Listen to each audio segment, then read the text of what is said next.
दोहा number 25 में बहुत ही सुंदर बात कही नाम के प्रभाव की। अपतु अजामिल गज गनकावो, हे नुकत हरि नाम प्रभाव। अजामिल जो बड़ा ही नीच निष्कृष्ट व्यक्ति था, वो भी नाम के प्रभाव से नारायण नारायण कहके उसने मुक्ति प्राप्त कर ली। और गज को जब ग्रह ने कृष लिया तो एक पुष्प भगवान के नाम से समर्पित किया, नाम से पुकारा, उसका कल्याण हुआ। और गनकाऊ गनिक यानी वैश्या की भी का भी उद्धार हुआ, कल्याण हुआ। हे मृकत हरि नाम प्रभाव, केवल नाम के प्रभाव से कल्याण हुआ। ये बहुत ही सुंदर प्रसंग आपने सुना। और इसमें और भी कहा है, कहाँ लगे नाम बड़ाई।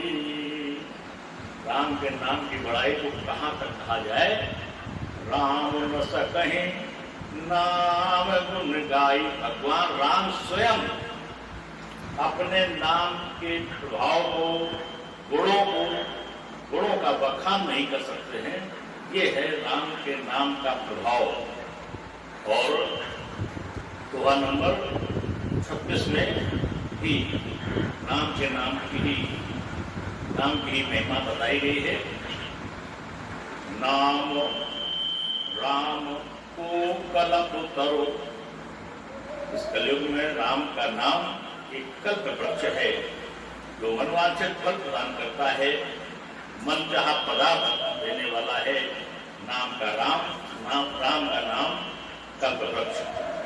और कल कल्याण निवास, मुक्त के लिए ये कल्याण का निवास इस मृत लोक में ही मिला हुआ है। यही एक रास्ता है मुक्ति का मार्ग। बिना मानव योनि प्राप्त किए मुक्त नहीं मिलती।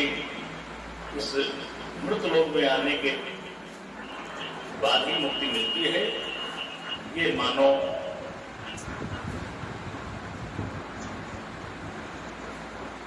इसी नाम के प्रभाव से जो सुमृत भयो भांग पे। भांग का मतलब निकृष्ट, नीच। भांग के समान निकृष्ट तुलसीदास जी जो राम के नाम से तुलसी जैसे पवित्र तुलसीदास हो गए। ये है राम के नाम का प्रभाव। जो जुग तीन काल त्रिलोका, हे नाम जप जीव विशोका। वेद पुराण संत मत एहू, सकल सुकृत फल राम सनेहू। चारों युग की बात बताई गई है। चहुर्युग, तीन काल, चार युग, सतयुग त्रेता द्वापर कलयुग। तीन काल, चार युग, सतयुग त्रेता द्वापर कलयुग। तीन काल, सतयुग त्रेता द्वापर, चौथा काल चल रहा है। चहुर्युग तीन काल त्रिलोका, हे नाम जप जीव विशोका। ये वेद पुराण संत मत जेऊ, सकल सुकृत फल राम सनेहू। ये भगवान राम के नाम के प्रभाव से चारों युग, तीन काल में केवल नाम के जप करने वाले जीव ही कल्याण को प्राप्त हुए हैं। उन्हीं पूर्ण प्राप्त हुआ है। प्रथम काल की बात बताई। सतयुग में केवल ध्यान करके व्यक्ति मुक्ति प्राप्त करता था।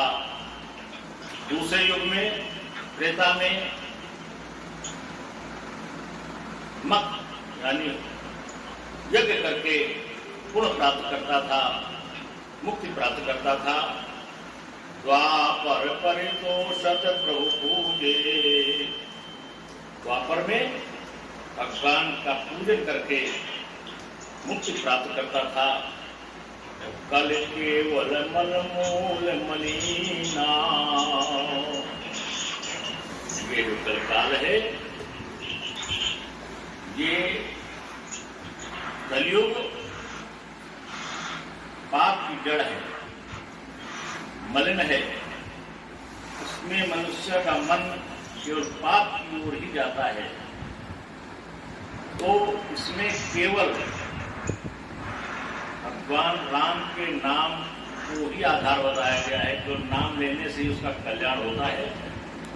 भगवान राम के नाम की ये महिमा बाबा तुलसीदास जी ने मानस में प्रसिद्ध की है।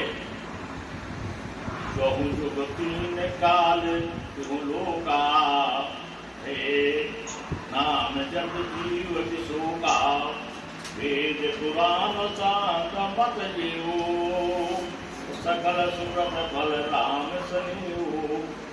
चारों युग की बात बताई।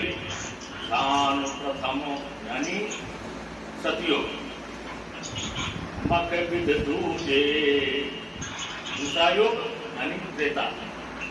दान प्रथम युग मक विद दूजे, मक कहते हैं यज्ञ। पहले युग में यानी सतयुग में भगवान का ध्यान धरने से ही कल्याण होता था। दूसरे युग में मक विद यज्ञ के विधान से व्यक्ति का कल्याण होता था। द्वापर परितोषक प्रभु पूजे, द्वापर में भगवान का पूजन करने से कल्याण होता था, पूर्ण प्राप्त होता था, मुक्ति मिलती थी। कल केवल अमल मूल मलिना, और कलयुग में ये तो बड़ा ही पाप, सर्वाधिक पाप वाला युग है। इसमें व्यक्ति पाप में ही लिपटा रहेगा, उसी में संलिप्त बना रहेगा। इसलिए पाप पयोनित जन मन मीना, इस संसार में पाप ऐसा समुद्र है और उसमें व्यक्ति पयोनित जन मन मीना, उस प्रयोग में व्यक्ति यानी समुद्र में व्यक्ति मछली की तरह संलिप्त है। पाप रूपी प्रयोग, पाप रूपी समुद्र में व्यक्ति रूपी मछली, मछली रूपी व्यक्ति सराबोर है, इस पाप से निकल ही नहीं सकता है। इसलिए बताया गया है कि नाम राम, राम का नाम इतना प्रभावशाली है। भगवान राम का नाम अगर करते रहोगे तो कल्याण हो जाएगा, मुक्ति प्राप्त हो जाएगी। और आगे बताया है नाम काम करो काल कराला, सोमृत समन सकल जग ज्वाला। केवल नाम, राम का नाम जप करने से समस्त प्रकार के पाप, समस्त प्रकार के कष्ट समाप्त हो जाते हैं। इस कलिकाल में राम का नाम कल्प वृक्ष है, जिसके स्मरण करते ही संसार में सारे जंगल रूपी पाप नष्ट हो जाते हैं। राम नाम कल अभिमति दाता, बहुत ही अच्छी बात कही है। जो राम का नाम जप करता है कलयुग में, उससे भगवान अभिमत दाता अपना परम धाम प्रदान करते हैं। और हित परलोक लोक पितमाता, और संसार में जब तक जीवन का रहता है तब तक भगवान माता पिता की तरह उसका पालन पोषण करते हैं जीव का। बहुत ही सुंदर है। राम का नाम जपने वाला व्यक्ति को भगवान अपना परम धाम प्रदान करते हैं। और जब तक वह जीव इस संसार में रहता है, जब तक यह जीव कहाँ ध्यान है, जब तक यह जीव इस संसार में रहता है तब तक भगवान राम माता पिता की तरह उस जीव का, अपने भक्त का कल्याण करते हैं।